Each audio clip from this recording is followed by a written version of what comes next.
이름 없는 사람 같지만 유명하고, 가난한 사람 같지만 많은 사람을 부유하게 하며, 아무것도 가지지 않은 사람 같지만 모든 것을 가진 사람이다. 오늘 본문에서 바울은 이처럼 보여지는 것과는 전혀 다른 실상의 모습, 즉 그리스도인의 역설에 대해서 선포하고 있습니다. 그런데 이 세상에는 또 다른 한 가지 역설이 있습니다. 그것은 바로 이 세상에 존재하는 역설인데요. 건물은 높아졌지만 인격은 더 작아졌다. 고속도로는 넓어졌지만 시야는 더 좁아졌다. 소비는 많아졌지만 더 가난해지고, 더 많은 물건을 사지만 기쁨은 줄어들었다. 집은 커졌지만 가족은 더 적어졌다. 더 편리해졌지만 시간은 더 없다. 학력은 높아졌지만 상식은 부족하고, 지식은 많아졌지만 판단력은 모자라다. 전문가들은 늘어났지만 문제는 더 많아졌고, 약은 많아졌지만 건강은 더 나빠졌다. 달에 갔다 왔지만 건너가 이웃을 만나기는 더 힘들어졌다. 외계를 정복했는지 모르지만 우리 안의 세계는 잃어버렸다. 공기 정화기는 갖고 있지만 영혼은 더 오염되었고, 원자는 쪼갤 수 있지만 편견을 부수지는 못한다. 우리 시대의 역설이라는 제목으로 인터넷에 돌아다니는 글입니다. 아마 현대 이 사회의 자본주의의 병폐를 좀 지적하고 있는, 고발하고 있는 글인데, 아마 여러분들도 한 번쯤은 들어보거나 읽어보셨을 글이라고 생각이 됩니다. 저는 이 글에 이렇게 덧붙이고 싶습니다. 모두가 괜찮다고 잘 지낸다 말하지만 더 힘들어지고 더 안 괜찮아졌다. 여러분, 오늘 바울이 말한 삶의 역설적인 모습과 우리가 지금 방금 전에 나눈 이 세상의 역설적인 모습, 세상에는 이렇게 두 가지의 삶의 모습이 있습니다. 한쪽은 겉으로는 더 좋아져 가는 것만 같은데 실상은 전혀 그렇지 못한 삶이고, 다른 한쪽은 겉으로 보이는 모습은 힘들고 고통스럽고 좋지 않아 보이지만 오히려 사실은 정반대로 풍요롭고 안정감 있는 정말 평화로운 그런 상태를 누리는 것이죠. 저와 여러분이 살아가고 있는 이 세상은 이른바 이 자본주의의 역설로부터 자유롭지 못해요.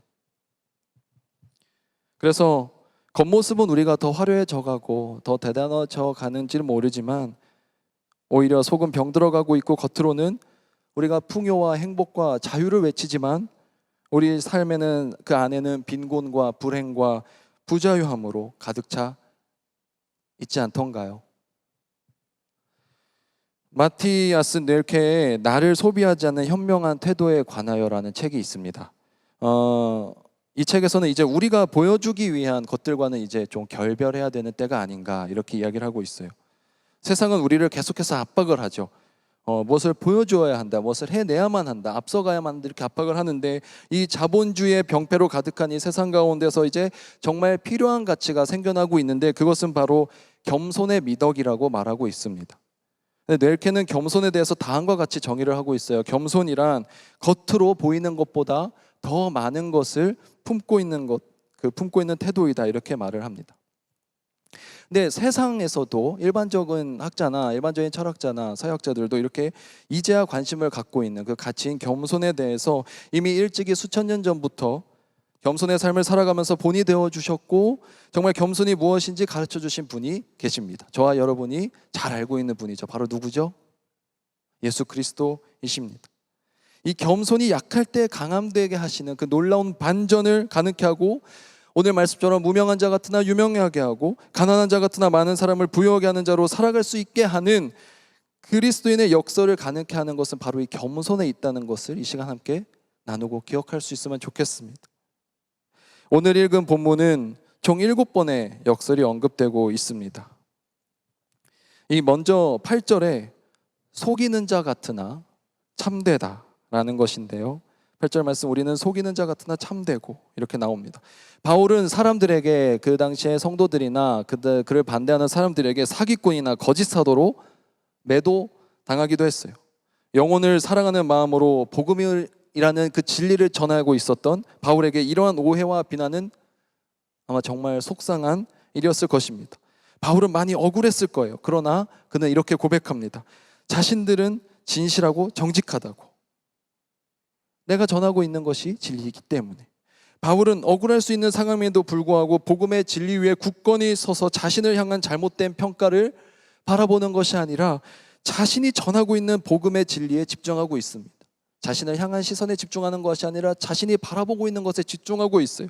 두 번째는 9절에 무명한 자 같으나 유명한 자라는 것입니다. 여기서 무명한 자에 사용된 아그노메노이라는 단어는 무시하다라는 그 헬라어의 현재 수동 분사예요. 그러니까 계속해서 지금까지도 반복적으로 계속 무시를 당하고 있는 것을 의미를 합니다. 이렇게 계속해서 내가 무시를 당하고 있어요. 이름이 없는 무명한 자 같아요. 그러나 바울은 고백하죠. 자신은 유명한 자라고 고백합니다. 바울은 수치스러울 수 있는 상황에도, 열등감을 느낄 수 있는 상황에도, 그런 상황에서 자신을 향한 그 다른 사람들의 시선을 의식하는 것이 아니라, 자신을 향해서 무시하는 그 공격들을 의식하는 것이 아니라 나를 인정해 주시는 하나님을 바라보고 있는 것이죠. 세 번째 오늘 나오는 역설은 죽은 자 같으나 살아있는 자라는 것입니다. 바울은 실제로 폭도들에 의해서, 반대하는 세력들에 의해서 돌에 맞아서 죽은 것처럼 판정되어서 성 밖으로 끌어내어져서 버려진 적이 있어요. 그러나 사실은 죽지 않고 살아 있었기 때문에 다시 일어나서 나오게 되죠. 그의 삶은 이렇듯 늘 죽음의 위험이 도사리고 있었고, 사실 그의 선교의 삶 자체는 죽으려고 살아가는 삶이었습니다. 이미 죽기로 작정한 삶이었어요. 그러나 바울은 이러한 죽음과 같은 멸망의 그런 공포에 잠식되지 않습니다. 오히려 그것을 초월한 모습을 보여주죠. 두려움에 좌절하고 낙심할 수밖에 없는 상황 가운데에서 바울은 자신이야말로 생명을 갖고 있는 존재다. 우리는 죽어가는 사람이 아니라 죽는 존재가 아니라 살아있는 존재다. 생명을 갖고 있는 존재다. 이렇게 고백을 하고 있습니다. 네 번째 역설은요, 징계를 받는 자 같으나 죽임을 당하지 않는 자라고 말하고 있어요. 바울이 당했던 고난은 타의 추종을 불허하는 고난이었어요. 오죽하면 바울이 자신의 고생담을 이 전도의 목적을 위해서 자랑할 정도였잖아요.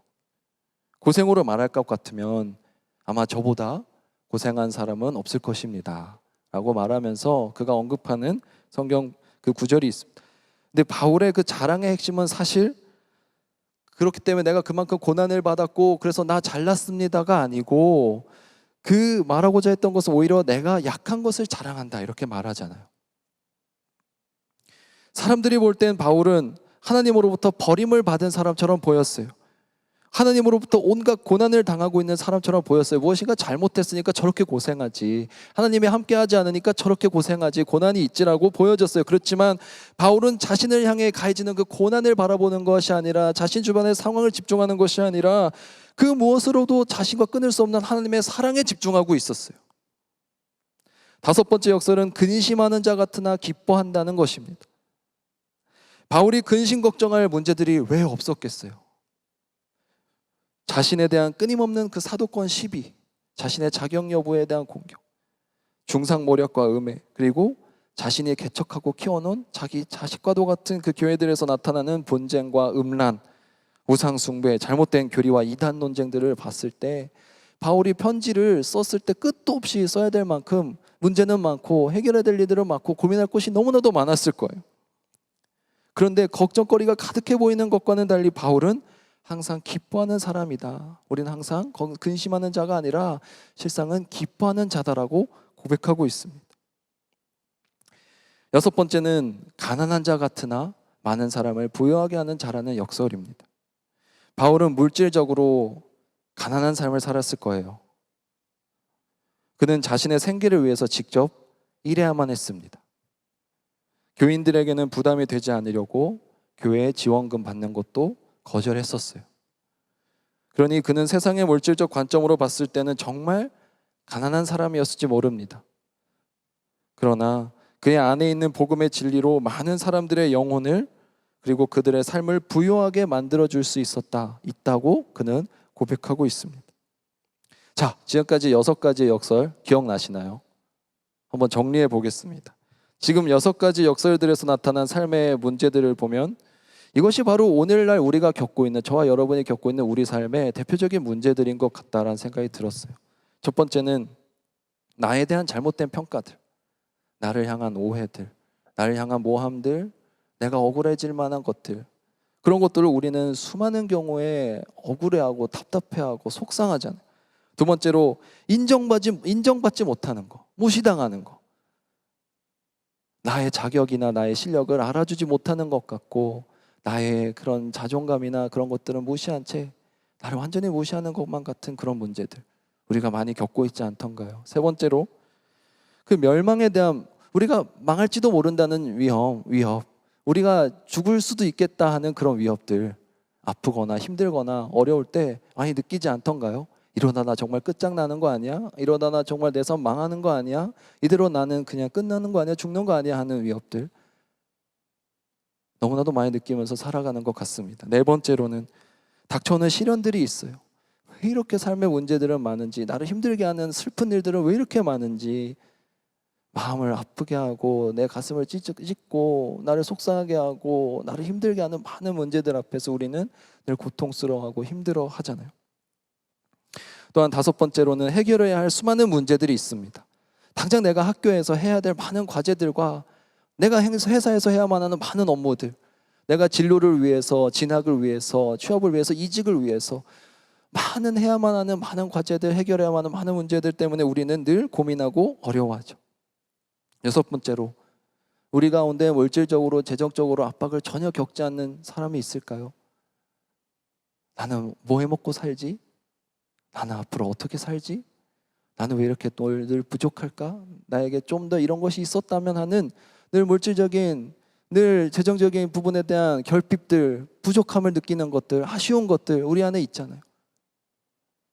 오늘 바울이 고백하고 있는 6가지 어려움에 대한 역설적인 그런 모습들, 사실은 그 앞에 있는 모든 6가지의 모습은 우리가 살아가면서 많이 겪을 수 있는 모든 삶의 고민들을, 모든 삶의 고난들을 종합적으로 분류해 놓은 것이라고 보입니다.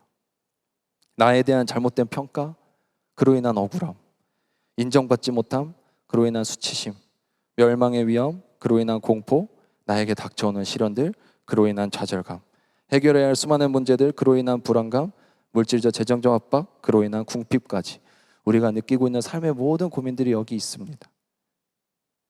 우리는 억울함에 분노하고요, 열등감에 수치스러워하고 위협으로부터 늘 불안해하고 두려워하며 내 삶의 고난 때문에 날마다 넘어지고 문제들로 인해서 끊임없이 걱정하고 불안해하고 돈이 부족해서 물질이 없어서 가난하다 느끼고 살아갑니다. 그런데 바울은 자신이 그렇지 않다라고 고백해요. 세상 사람들이 봤을 땐 누구보다도 여기에 해당하는 사람인데, 누구보다도 6가지의 고난을 다 짊어지고 있는 사람 같은데 그는 자신의 삶이 절대 그렇지 않다라고 고백합니다. 그런 문제들부터 자유롭다고, 그래서 자신에게는 이 그리스도인의 역설이 있다고, 가난한 자 같으나 많은 사람을 부유하게 하고 죽은 자 같으나 생명이 있고 하는, 근심하는 자 같으나 기쁨이 있는 그런 역설을 갖고 살아가는 삶이라고 자신 있게 고백하고 있어요. 사랑하는 엑스브리츠 여러분, 저와 여러분이 이 세상이 갖고 있는 역설에 벗어나서 우리는 다 괜찮아 보이는 것처럼 지내지만 사실은 안에 썩어가고 있잖아요. 좋아져 가는 것만 같아도 점점 더 악화되어 가고 있잖아요. 부유해져 가는 것 같으면서도 점점 더 빈곤해져 가고, 안정되어 가는 것 같으면서도 실은 더 불안해져 가는 그런 세상 속에서 겪고 있는 역설들을 벗어나서, 저와 여러분이 그 세상의 역설에서 벗어나서, 예수 밖에 있는 저 역설에서 벗어나서 오늘 고린도후서 6장 8절부터 10절까지 말해주고 있는 이 바울의 고백이 저와 여러분의 고백이 되기를 간절히 소망하고 축복합니다. 그런데 그것은 겸손만이 그것을 가능하게 한다는 사실이에요. 이 역설이 가능케 되는 반전의 포인트가 겸손에서 시작된다는 것이죠. 근데 여기서 겸손이란 바로 내가 어떻게 보이는지보다 내가 무엇을 보고 있는가에 집중하는 삶의 자세라고 저는 생각합니다. 많은 겸손에 대한 정의가 있을 수 있습니다. 그러나 오늘 바울이 말하고자 했던 것은 이 겸손한 삶이란 내가 어떻게 보여지고 있는지보다, 내 주변에 무엇이 있는지보다, 내가 무엇을 바라보고 있는가, 내가 누구 앞에 서 있는가, 그 집중하는 삶의 자세가 바로 진정한 겸손의 모습이다라는 것이죠. 하나님께서 사용하셨던 성경의 많은 인물들을 보십시오. 그들의 삶은 자신을 둘러싸고 있는 환경보다도, 자신을 향한 시선보다도 자신들이 바라보고 있는 주님, 그 하나님에게 집중하고 있었다는 것을 우리는 너무나도 잘 알고 있지 않나요? 요셉은 어린 시절 형제들의 시기로 인해서 머나먼 이집트 땅으로 팔려가야만 했습니다. 성실함으로 잠깐 인정받는가 싶더니만 삶의 큰 유혹 앞에서 하나님 앞에 정직하였다가 오히려 감옥에 갇히는 더 큰 위기를 겪게 됩니다. 그러나 이집트의 종으로 팔려갔을 때에도, 감옥에 갇혔을 때에도 그는 자기 주변의 상황보다도, 자신을 향한 외부의 시선보다도 자신에게 어린 시절 꿈을 통해 비전을 주셨던 하나님을 바라보는 것을, 그분을 기억하는 것을 놓치지 않았어요. 그래서 그는 결국 이집트의 총리가 되고 자신을 버렸던 형제들을 만나서도 복수 대신 자비와 용서를 베푸는 그 현명한 태도를 취합니다. 여기서 겸손이 보여주는 우리 신앙의 태도가 있어요. 그것은 바로 부정적인 기분과 기억으로부터 우리의 태도를 지켜준다는 것이죠. 우리가 겸손의 자세를, 겸손의 미덕을 우리가 마음 가운데 품고 살아간다면, 우리가 느끼고 있는 부정적인 기분과 우리가 겪었던 그 부정적인 기억들이 우리가 태도가 돼서 다른 사람에게 전가되고 다른 사람에게 다시 그것이 괴롭히는 것으로 나가지 않도록 우리를 지켜준다는 것입니다.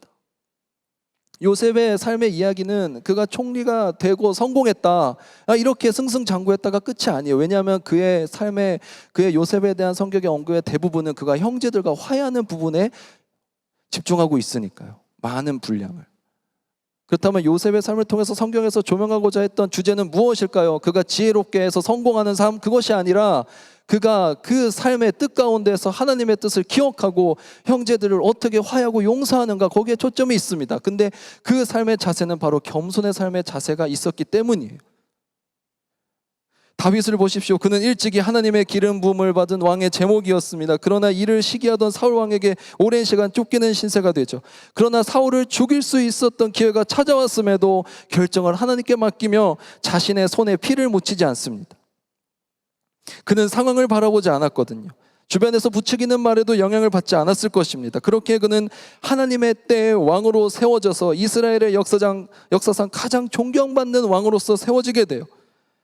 그런데 그는, 그의 삶도 거기서 끝이 아니죠. 그 주제가 거기 있는 것이 아닙니다. 잘 보면 그는 인생에 큰 실수를 하는데 그것은 밧세바를 취하기 위해서 그가 저질렀던 추악한 행위에 있어요. 그런데 그는 진실된 회개로 주님의 은혜를 다시 입게 됩니다. 여기서 나타나는 겸손의 태도 두 번째가 있습니다. 그것은 바로 우리의 성급한 판단으로 인한 죄악을 방지하고 진실된 회개를 이끌어 간다는 것이죠. 다니엘을 한번 보십시오. 그는 식민지의 포로로 끌려가서 이방신의 이름으로 계명당했습니다. 비참해 보이는 상황에 처했어요. 뜻을 정하고 하나님을 향해 기도하는 것을 그러나 멈추지 않습니다. 남들이 보든 안 보든. 결국 그는 나라의 총리의 자리까지 올라가게 되는 것뿐만 아니라 다른 신하들이 그를 고발하고자 했을 때 업무적으로 꼬투리를 잡고자 했는데 어떠한 허물이나 잘못도 찾지 못했다는 성경의 언급이 있습니다. 이를 통해서 발견할 수 있는 겸손의 태도 세 번째는 무엇일까요? 외부의 압박이나 주의 시선으로부터 자유로우며 다른 차원의 성숙과 성장을 가능하게 한다는 것입니다. 이러한 겸손의 삶은 바로 나를 바라보는 것이 아니라 하나님을 바라보는 삶의 태도로부터 시작한다는 것을 기억하셨으면 좋겠습니다. 요셉이 자기가 우선이었으면 그렇게 용서할 수 있었겠어요? 다윗이 자기가 우선이었으면 그렇게 회개할 수 있었겠어요? 다니엘이 자기가 우선이었으면 그렇게 용기 낼 수 있었겠습니까? 진정한 겸손이란 저 못해요, 저는 뭐 보잘것없어요 하는 그런 것이 아니라 진정으로 바라봐야 할 분을 바라보는 것, 진정으로 우리가 경배하고 순종해야 할 분 앞에 가서 무릎 꿇는 것이 진정한 겸손입니다. 그리고 그것을 위해서는 우리가 우리를 향한 시선, 우리의 외부에 우리를 향한 공격들, 우리를 주변에 둘러싸고 있는 위협들에게 우리가 눈을 돌리는 것이 아니라 우리가 바라봐야 할 분 하나님에게 집중하는 삶의 자세가 바로 이 겸손의 자세인 것이죠. 그런데 겸손의 가장 궁극적 모습을 보여주신 분이 있어요. 그것은 바로 예수 그리스도라는 분이십니다. 예수 그리스도의 겸손은 그분의 십자가 사랑에서 가장 극명하게 드러나고 있어요. 여러분은 예수께서 십자가 위에 달려서 말씀하신 7가지의 말씀인 가상 7언을 모두 잘 알고 계실 것입니다. 근데 그 중에 첫 번째 말씀이 있어요. 아버지, 저들을 사하여 주옵소서, 자기들이 하는 것을 알지 못함이니이다. 여러분, 예수께서는 자신을 향해서 욕하고 조롱하는 이들을 위해서 기도하십니다. 용서해 달라고. 저들이 하는 일을 저들이 알지 못한다고. 예수님의 상황만을 놓고 보면 그분이 얼마나 억울하셨을까요? 아무 죄도 없으신 분이 대신 십자가를 짊어지셨으니까요. 여러분이 잘못하지도 않은 거 누가 여러분한테 책임지라고 하면 화나잖아요. 억울하잖아요. 누가 그렇게 해요? 근데 예수님께서는 그렇게 하셨습니다. 속이는 자 같으나 참되다. 세상은 그를 속이는 자라고 거짓된 선지자라고 거짓된 하나님의 아들이라고 말하지만 그는 참된 분이었습니다. 주님은 자신을 향한 잘못된 평가와 오해들 속에서 억울함에 휩싸이시거나 불평불만하시기보다 좌절하시기보다 다른 이들을 위해서 기도하십니다. 주님은 또한 두 번째 말씀, 자신의 옆에 있는 강도에게 다음과 같이 안식을 약속하시면서 평안의 메시지를 주시죠. 내가 진실로 진실로 내게 이르노니 오늘 내가 나와 함께 낙원에 있으리다. 누가 봐도 고통스러워 보이는 상황이에요. 예수님은 내려와 있고 강도만 달려있는 게 아니에요. 같이 십자가에 못 박혀 있어요. 그런데 예수님께서 옆에 달려있는 사람한테, 똑같이 고통받고 있는 사람한테 뭐라고 말씀하시죠? 오늘 내가 나와 함께 낙원에 있으리라. 기쁨을 약속해 주시잖아요. 평안을 약속해 주시잖아요. 주님은 진정으로 사람들이 봤을 땐 근심하는 자 같이 보이나 그분은 진정으로 기뻐하고 또 기쁨을 나눠주실 수 있는 분이셨습니다. 주님의 세 번째 말씀, 여자여 보소서 아들이니이다. 그리고 요한에게 보라 내 어머니라. 여러분, 주님은 십자가 위에 달려 계시면서도 그 어려운 상황 속에서도 자신의 어머니를 돌봐줄 사람을 연결해 주고 계세요. 사랑하는 제자 그 요한에게 보면서 요한아, 이제 내 어머니를 잘 부탁한다. 그리고 자신의 육신의 어머니인 마리아를 보면서 어머니, 이제 저 대신에 대신의 역할을 할 아들입니다라고 말씀해 주셔요. 모든 몸에 물과 피를 쏟고 계신 그 상황 가운데에서도 다른 사람을 챙겨주시고 기억해 주시는 그 모습. 주님은 어머니 마리아의 앞으로의 생활을 보살펴 주시는 것을 보게 됩니다. 다른 사람들이 봤을 땐 아무것도 이제 남아있지 않은 정말 가난한 자 같으나 그러나 다른 사람을 부유하게 해주시는 그 모습. 진정한 역설이지 않은가요? 네 번째, 주님의 말씀이 있습니다. 엘리 엘리 라마 사막다니, 주님 어찌 나를 버리셨나이까 하는 외침입니다. 그런데요, 이 부르짖음은 단순히 예수께서 절망적인 상황 가운데 불평하듯이 비탄에 빠진 주님의 절규라고 볼 수가 없어요. 그것은 오히려 가장 힘든 극단적 상황 속에서도, 여러분 정말 힘들 때 그래도 예수님께 원망하고 예수님을 부르짖어 찾는 사람은 그래도 아직 예수님을 기억하고 믿는 사람입니다. 정말로 삶의 어려움이 찾아오고 신앙적인 어려움이 찾아와서 예수님이 원망스럽고 하나님이 찾아지지 않는다면 하나님을 향해서 이런 절규조차 나가지 않는 것 경험해 보셨나요? 주님의 간절함과 아버지를 향한 믿음이 드러나는 대목이에요. 오히려 간절하게 슬프게 부르짖고 있는 주님을 찾고 있는 대목입니다. 결국 주님은 아무도 모르게 무의미하고 무가치하게 하나님이 버리셔서 돌아가신 것이 아니라 하나님께서는 예수님을 모든 이름 위에 지극히 높여서 가장 뛰어난 이름을 주시게 됩니다. 무명한 자 같으나 사실은 가장 유명한 자가 되시잖아요. 다섯 번째, 주님의 말씀입니다. 내가 목마르다라고 말씀하십니다. 여러분, 주님께서 내가 목마르다 말씀하신 것은 단순히 갈증으로 인한 본능적인 욕구를 표현하신 게 아니에요. 바로 이어서 나오는데 말씀을 이루시기 위해서, 구약에 예언되어 있는 내용을 그대로 이루시기 위해서 일부러 그 언급을 하십니다. 왜냐하면 시편 69편에는 메시아에 대한 예언의 다음과 같은 언급이 나오니까요. 69편 21절 말씀입니다. 그들이 쓸개를 나의 음식물로 주며 목마를 때에는 초를 마시게 하였사오니. 이 율법의 성취를 위해서, 예언의 성취를 위해서 내가 목마르다 말씀하세요. 그러니 다른 사람들의 눈에는 그저 주님이 목말라 죽어가는 그런 모습으로 보여졌겠지만 예수님께서는 오히려 생명의 양식인 말씀의 선포를 이루어내고 그 예언을 성취하고 계셨다는 것입니다. 이 또한 얼마나 놀라운 역설인가요? 그리고 마지막 또 말씀, 아버지 내 영혼을 아버지 손에 부탁하나이다. 주님께서는 자신의 영혼을 하나님께 이제 맡겨드립니다. 숨을 거두시죠. 사람들의 눈에는 예수님께서는 아무런 관심 없이 버림받으시고 가장 외롭게 비참하게 숨을 거둔 것처럼 보였겠지만 주님께서는 자신의 모든 힘을 빼고 모든 것을 내려놓고 철저히 하나님께 온전히 자신을 맡겨드렸던 것이죠. 그리고 결국 주님은 저와 여러분이 결과를 알고 있듯이 3일 만에 부활하십니다. 징계를 받은 자 같지만, 십자가 고난을, 십자가 형벌을 받은 자 같지만 죽임을 당하지 않으신 분입니다. 이 또한 놀라운 역설이죠. 사랑하는 엑스브리지 여러분, 여러분은 가상 7원 중에 예수께서 십자가 위에서 하신 7마디의 말씀 중에서 가장 잘 알고 계신 말씀이 아마 있을 겁니다. 바로 이 말씀인데 뭐죠? 다 이루었다 입니다. 오늘 마지막 사도 바울의 고백이 어떻게 끝나죠? 아무것도 없는 자 같으나 모든 것을 가진 자로다, 이렇게 끝납니다. 저는 이게 놀라운 대치를 이루더라고요. 세상의 기준으로 볼 때는 십자가는 완전히 실패였죠. 수치스럽고 무기력하고 죽음뿐이었습니다. 그런데 십자가에서 주님은 그 역사를 알고 계셨기에, 하나님께서 이루실 반전을 믿고 계셨기 때문에 다 실패했다, 다 망했다가 아니라 다 이루었다라고 말씀하시면서 숨을 거두셨습니다. 이것이 얼마나 놀라운 역설일까요? 이것이 얼마나 놀라운 반전인가요? 사랑하는 여러분, 이제 말씀을 맺겠습니다. 사랑하는 여러분, 오늘 본문에 고린도후서 6장 8절부터 10절까지의 말씀을 보면 사도 바울은 7가지의 그 그리스도인의 삶의 역설에 대해서 제시하고 있어요. 그것은 내가 속이는 자 같이 보이더라도 나는 진실한 삶을 살고 있습니다.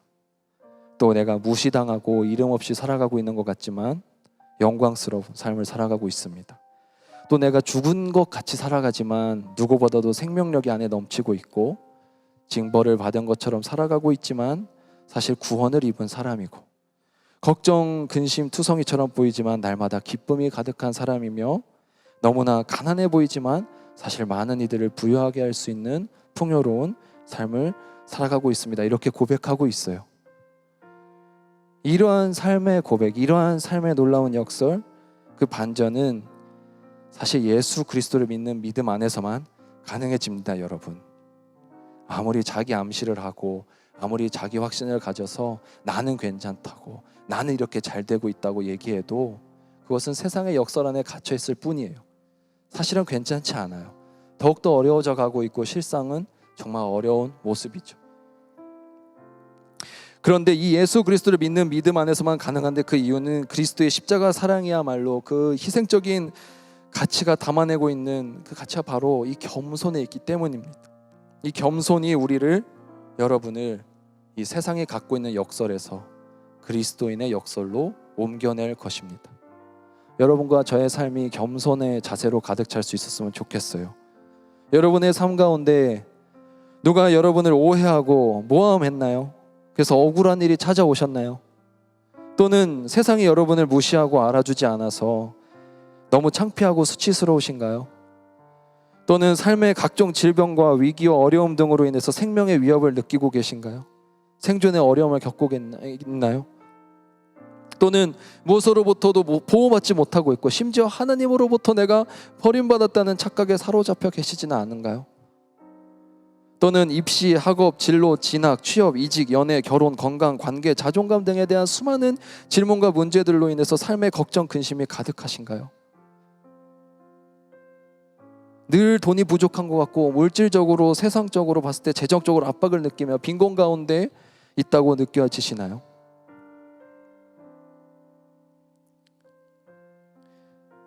확신하지 못해도 그 6가지의 문제 안에서 완전히 자유로운 분은 이 가운데 아무도 없을 것입니다. 그런데 오직 예수 그리스도의 십자가 능력으로 인해서 그 안에 놀라운 반전이 일어난다는 거예요. 그 안에 숨어있는 겸손이라는 가치의 실천을 통해서. 근데 그 겸손의 모습은 대단한 게 아니라 여러분들 향해 있는 주위의 공격과 시선에 집중하는 것이 아니라, 또 여러분이 어떻게 보여지는가에 집중하는 것이 아니라 내가 무엇을 보고 있는가에 집중하는 삶의 모습입니다. 저와 여러분은 너무나도 보여지는 것에 많이 신경을 쓰고 살아갑니다. 그러나 우리가 무엇을 바라보고 있는지를 좀 더 기울이셨으면 좋겠어요. 여러분은 무엇을 바라보고 계신가요? 세상을 바라보고 계신가요? 아니면 하나님을 바라보고 계신가요? 유튜브만 보고 있나요? 아니면 말씀을 보고 계신가요? 내 정욕을 채울 만한 것들을 바라보고 계신가요? 아니면 하나님의 진리의 그 말씀들을 보고 계신가요? 우리는 너무나도 우리가 어떻게 보여지는가에 집중하며 살아갑니다.